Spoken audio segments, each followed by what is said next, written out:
अस्सलामुअलैकुम, this is Rabia Rashid and you are watching our lecture. सबसे पहले बहुत बहुत रमज़ान मुबारक टू ऑल ऑफ़ यू। और आज हम इस चीज़ पे बात करेंगे कि बहुत सारे लोगों को आपने सुना होगा, कहते हैं कि जी रमज़ान में तो पढ़ा ही नहीं जाता, रमज़ान आता है तो पढ़ना मुश्किल हो जाता है, ख़ास तौर पे कॉम्पिटिटिव एग्ज़ाम्स की जो तैयारी कर रहे होते हैं उनके लिए तो बहुत मसला हो जाता है और स्ट्रेस बड़ा हो जाता है और सारा कुछ ना।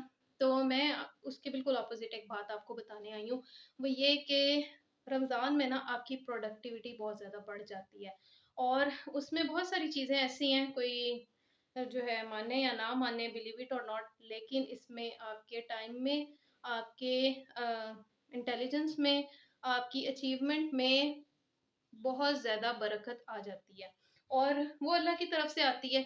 तो इस वज़ह से जो है ना, मैं आपको बिल्कुल एक अलग बात बताऊँगी, वो ये कि रमज़ान में आप बहुत कुछ अचीव कर सकते हैं।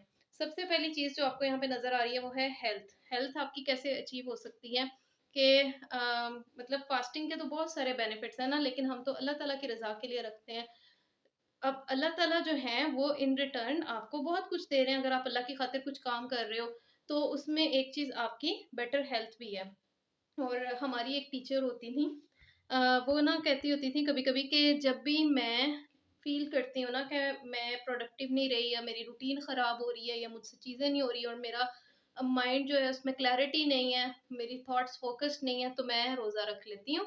और जब मैं रोज़ा रख लेती हूँ तो उसके बाद मेरा सारा सिस्टम वो एक रूटीन में आ जाता है। तो इसमें आपकी जो है ना स्लीप वेक साइकिल, ये सारा कुछ अच्छा हो जाता है। आप अगर सहरी हेल्दी कर रहे हैं, अफ्तारी हेल्दी कर रहे हैं और दरमियान में कुछ नहीं खा रहे, तो इसमें आपकी प्रोडक्टिविटी बहुत ज़्यादा बूस्ट होती है। वो कैसे कि हर 5 मिनट बाद उठ के आपको चाय की तलब नहीं हो रही। आपको पता है आप चाय पी नहीं सकते चीनी वाली बना के, ठीक है? जो कि अच्छी नहीं है आपके लिए। और जो कॉफ़ी पीते हैं उनका कॉफ़ी को दिल नहीं करेगा। तो ये जो सारा टाइम है जो आपका वेस्ट हो रहा था इधर-उधर की चीज़ें, कभी नूडल्स बनाने को दिल कर रहा है, कभी कोई और चीज़, कभी स्नैक्स खाने को दिल कर रहा है पढ़ते हुए, वो सारा कुछ अब बंद हो जाएगा और आप जो हैं वो एक हेल्दी लाइफ़स्टाइल की तरफ आ रहे हैं। और फिर ये कि जब आप सुबह-सुबह उठते हैं तो आप जो हैं वो बहुत ज़्यादा उसमें टाइम होता है आपके पास। जैसे आपने सहरी कर लिया, दुआएँ पढ़ ली या कुरान पढ़ लिया, तो अब उसके बाद आप सोएँ ना, आप उस टाइम अपना कुछ देख लें। अगर बहुत ज़्यादा नींद आ रही है ना, थोड़ी-सी एक्सरसाइज़ कर लें, थोड़ी-सी वॉक कर लें। अब आपको लग रहा होगा कि ये तो मैम ने पता नहीं क्या बात कह दी है कि हमें तो इससे रोज़ा बहुत लगेगा। देखिए, रोज़े को अगर आप लगवाएँगे ना तो फिर लगेगा। अगर आप मतलब बस जो है ना कोल्ड टर्की हो जाएँ, आप कहेंगे बस जो होता है ना होता रहे, मुझे नहीं कुछ फ़ील हो रहा। थोड़ी-सी आप वॉक करें, थोड़ी-सी एक्सरसाइज़ करें, बिलीव मी आपके दिन की रूटीन में 2 घंटे का इज़ाफ़ा हो जाता है। जिस दिन आप वॉक नहीं करते, जिस दिन आप कोई हेल्दी एक्टिविटी नहीं करते ना, उस दिन आपको नींद जल्दी आती है, आप सुस्त ज़्यादा होते हो, ठीक है? तो इस लेज़ीनेस को हमने भगाना है, क्योंकि अब आप हेल्दी रूटीन में आ गए हैं और ये रमज़ान की बरकत की वज़ह से है। अच्छा, फिर मतलब हेल्थ आपके अंदर वो आएगी कि आपने खाना क्या खाया है। इस चीज़ पे भी मुझे किसी ने पूछा था कि ma'am apart from eating healthy आप सीएसएस आपने कैसे क्लियर किया? क्या आपने चीज़ें अपनाई? तो देखो, हेल्थी खाने का बहुत ज़्यादा इम्पैक्ट होता है। अगर आप हेल्दी नहीं खा रहे ना, आपका माइंड फॉगी रहता है और यू नो कि फॉगी माइंड के साथ स्टडी करना ना बड़ा ही जान जोखों का काम है और वही फ़ोकस्ड माइंड से करो तो वो काम आपका जल्दी हो जाता है, मज़ा आता है आपको पढ़ने में।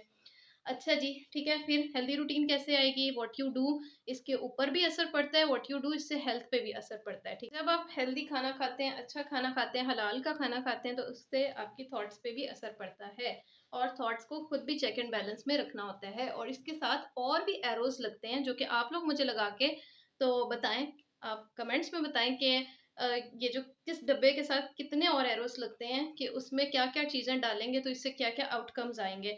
तो वो मेरे से ज़्यादा आप अच्छा सोच सकते हैं और कर सकते हैं। ज़रा ना ये इस तरह के डायग्राम, अभी अगर आप माइंड आपका फॉगी हो रहा है ना, तो कोई एक पेपर लें और इस पे बना के तो देखें कि आप क्या-क्या कुछ अचीव कर सकते हैं। तो थॉट्स में क्या-क्या कुछ है, जो आप देखते हैं, जो आप सुनते हैं, जो आप बोलते हैं, वो सारा कुछ आपके थॉट्स बन रहे होते हैं। इवन व्हाट यू स्पीक, तो उससे भी आपका रीइन्फोर्समेंट हो रही होती है थॉट्स की।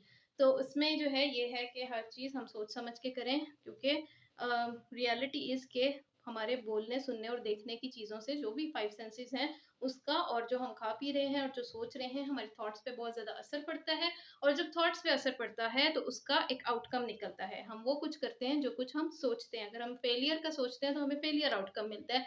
अगर हम ये सोचते हैं कि नहीं अब रोज़ा रखा है तो बड़ी मुश्किल हो गया, लेथार्जिक फ़ील कर रहा हूँ और जी हो नहीं रहा तो कुछ भी नहीं होगा, ठीक है। अब यहाँ पे मोस्ट इम्पोर्टेंट चीज़ यहाँ पे आ रही है स्पिरिचुअलिटी की तरफ, कि अगर आपकी स्पिरिचुअल हेल्थ अच्छी है, मैंने पहले फिजिकल हेल्थ की बात की थी, तो उसी से आप आ जाए स्पिरिचुअल हेल्थ की तरफ भी, कि अगर आपकी स्पिरिचुअल हेल्थ अच्छी है, आपने कोई गलत काम नहीं किया, और इवन अगर किया भी है तो आपने अल्लाह ताला से माफ़ी मांग ली है, रोज़े आ गए हैं, ये तो वैसे भी मगफिरत का महीना है, तो आप उसमें क्लियर हो जाएँ, तो आपकी प्रोडक्टिविटी 100x बढ़ जाएगी। ये आप करके देख लें। इसमें जो है ना ये बात होती है कि हम सोचते हैं हमने कौन-सा कोई बड़ा गुनाह कर लिया, किस बात की तौबा करें। हर टाइम अल्लाह के रसूल जो है ना बहुत ज़्यादा इस्तिग़फ़ार करते थे। तो आप तो उनसे बढ़ के नहीं हैं, तो करके देखें एक दफ़ा ना, अपने आप को बिल्कुल स्पिरिचुअली क्लीन करके देखें, क्लींजिंग करें अपनी, और जो है ना फिर देखें कि आपकी जो है ना प्रोडक्टिविटी कैसे बढ़ती है। और इसमें जो है वही बातें आ जाएँगी कि स्पिरिचुअलिटी के ऊपर भी आपका असर होता है, जो आप खाते-पीते हैं, जो आप सोचते हैं, जो कुछ आप देखते हैं। अगर आप गलत चीज़ें देख रहे हैं, मोबाइल ओपन कर लिया, रील्स पे रील्स देख रहे हैं, शॉर्ट्स इतनी आगे-पीछे आ रही हैं, वो बिलीव मी आपकी हेल्थ पे, आपकी फिज़िकल हेल्थ पे भी असर डाल रही हैं, आपकी मेंटल हेल्थ पे भी डाल रही हैं। फालतू चीज़ें वो करनी बंद कर दें, तो फिर देखें बाज़-औक़ात होता है ऐसे ना, अब ये यूट्यूब और इस तरह की ऐप्स ये मतलब आपको हुक्ड अप रखती हैं अपने साथ। आपने नहीं भी कुछ देखना ना, अचानक कोई चीज़ आ जाती है, फिर आप उसको स्क्रॉल करते रहते हैं कि 1-1 मिनट की तो वीडियोज़ हैं, कुछ नहीं होता, आगे भी देख लो, आगे भी देख लो, कुछ फ़नी है, तो आपको लग रहा है कि आप हँस रहे हैं, आप खुश हो रहे हो, लेकिन अंदर से आपकी स्पिरिट रो रही है, क्योंकि उसको जो हेल्थ चाहिए, वो इस महीने में बल्कि वो कई गुना एनहांस्ड हो जाती है, जो भी आप अच्छे काम करते हो। और अगर आप वही चीज़ें बुरे काम कर रहे हो, और इवन अगर बुरे भी नहीं कर रहे, आप यूज़लेस चीज़ें भी कर रहे हो ना, तो सीएसएस के स्टूडेंट्स तो वैसे भी कितने ज़्यादा जो है ना उनको कितनी टेंशन होती है कि अपना 1 मिनट भी हमने वेस्ट नहीं करना, टाइम नहीं वेस्ट करना। लेकिन जो उनका टाइम ये गैजेट्स में और मीडिया पे जा रहा है, वो उनको फ़ील ही नहीं होता, और उससे क्या होता है कि थोड़ी देर बाद वो बिल्कुल ड्रेन्ड फ़ील कर रहे होते हैं, कुछ भी नहीं पढ़ा जा रहा होता है, कोई किसी चीज़ में दिल नहीं लग रहा होता।